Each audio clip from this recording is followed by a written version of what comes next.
Alright, so hey everyone, today I want to take a look at the Deadzones for Warface. So to start with the camera, this uses a 12% Deadzone by default. And this has full diagonal movement. So you can see bobbing around the axes will create diagonal movement, and same around the horizontal axis. There is an acceleration jump at the outer Deadzone, by default anyway. I'm exaggerating this with the options, just to make this clear.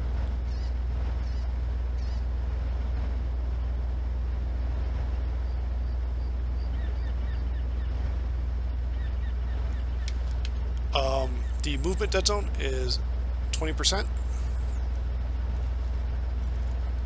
and also unrestricted in its diagonal movement.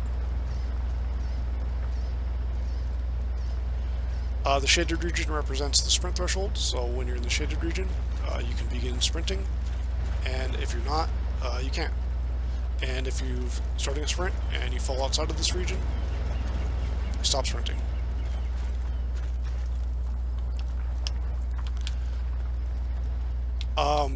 The menu cursor, this is the only time I'll show this, is the exact same as the camera Deadzone, and will change the Deadzone size with the option, but the only thing that's different is this does have restricted diagonal movement, so you can see that nothing's happening here until break out of this region, and the same applies around the vertical axis.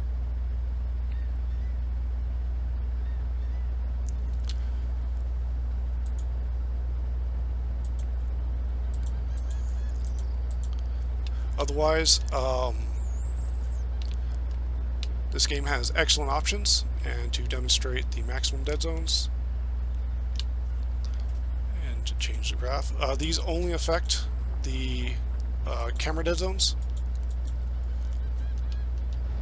So you can see that the maximum camera is 25%, and the outer Deadzone is 15, which corresponds to 85%.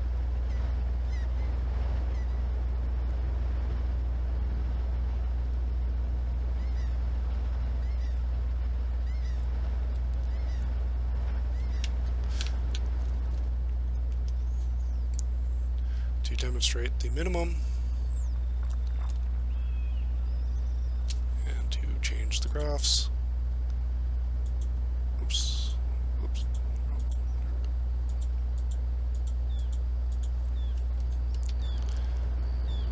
You can see that 0%. Any movement creates cursor movement, and the outer Deadzone is now at 1.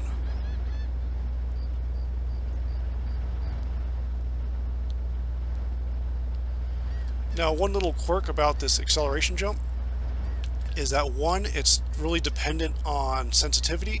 So there is a sensitivity cap in this game, so if you use too high of a sensitivity, the acceleration jump will become less and less noticeable. So let's just do that. So it's not a kind of flat multiplier. So you can see that there is no jump noticeable with this kind of sensitivity. And additionally,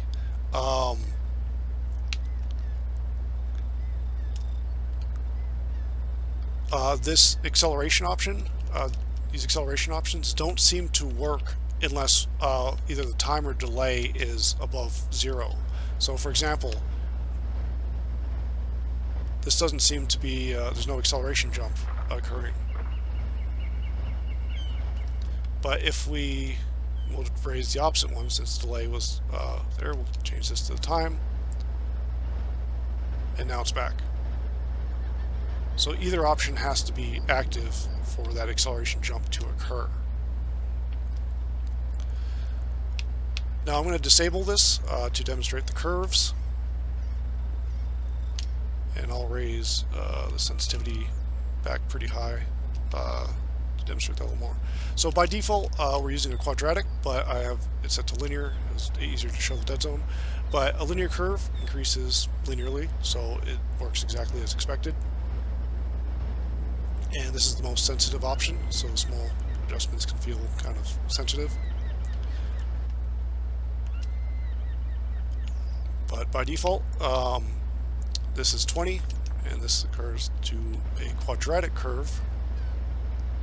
So you can see that it starts much slower and then builds up to the same maximum turn rate.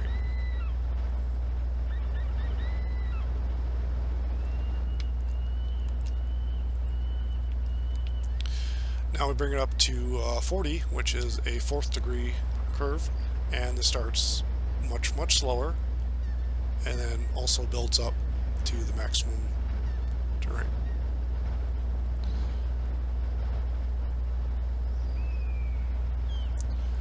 Now, this game, as you can see, has excellent options. It uses circular dead zones, full diagonal movement. This is pretty much everything you want to have happen. However, there's one issue, and that's specifically with this response curve. And the option itself is fine. It applies the curve exactly, or at least the curve that you're using is exactly what it says. There's no problem with that. The problem is that this curve is applied per axis rather than per magnitude, and per magnitude means that it measures your stick position relative to the center of the stick, and then scales your turn speed based on that. Per axis means it takes the individual horizontal position and individual vertical position and applies a curve independently to those axes. And that has an effect both on your diagonal sensitivity as well as your angles. The curve unaffected by this is actually the linear curve, which I'm demonstrating here. This functions identically on both systems, but so that's what I'll demonstrate here as the sort of control for this. So you can see here, this is the horizontal sensitivity. This is the vertical sensitivity. This is the diagonal sensitivity. Exactly what you'd expect, the same speed. This is the diagonal movement. Just look at how I'm moving bobbing around this axis and the effects it's making. Now if I do this around the vertical axis, you can see that it's bobbing pretty nicely. Now let's take a look at what happens if we put this to the 4th degree. Okay? Same horizontal sensitivity, same vertical sensitivity, significantly lower diagonal sensitivity.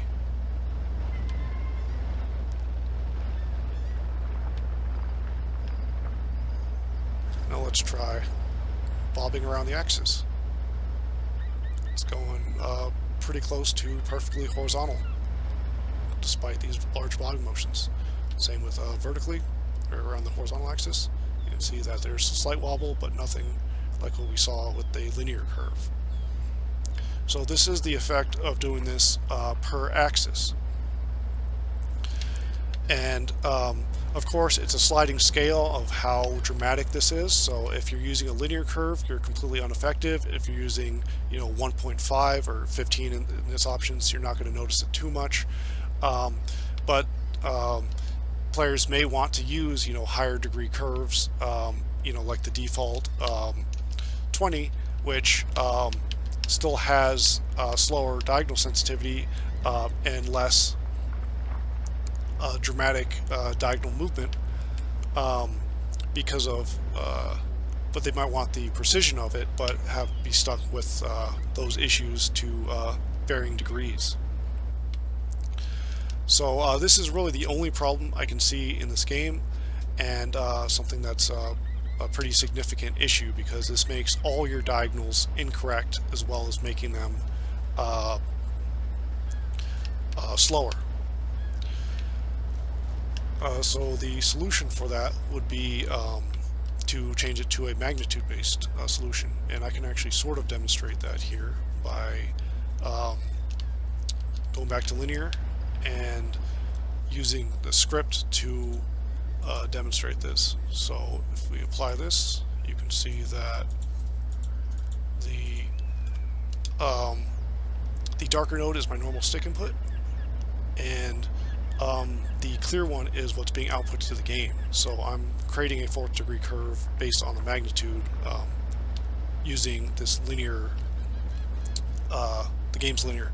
So what this does is you can see that the output movement is very slow. So I'm making 50% stick movements, and the movement is very slow.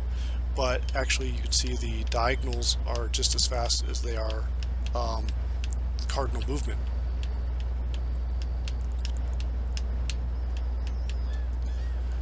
And you can see that the diagonals are unaffected by this. So I can make these bobbing motions, and they are being reflected properly.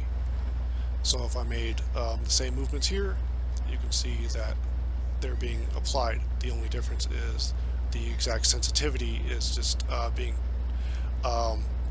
making a slight difference. So this is how it should be changed to, and it'll be pretty much perfect. This game has Deadzone options, it has cursor options, it has additional acceleration options, as well as separate options for the ADS sensitivity. So excellent options. Just change this curve from being axis based to magnitude based. That about covers things. So thanks for watching, and everyone have a great rest of your day.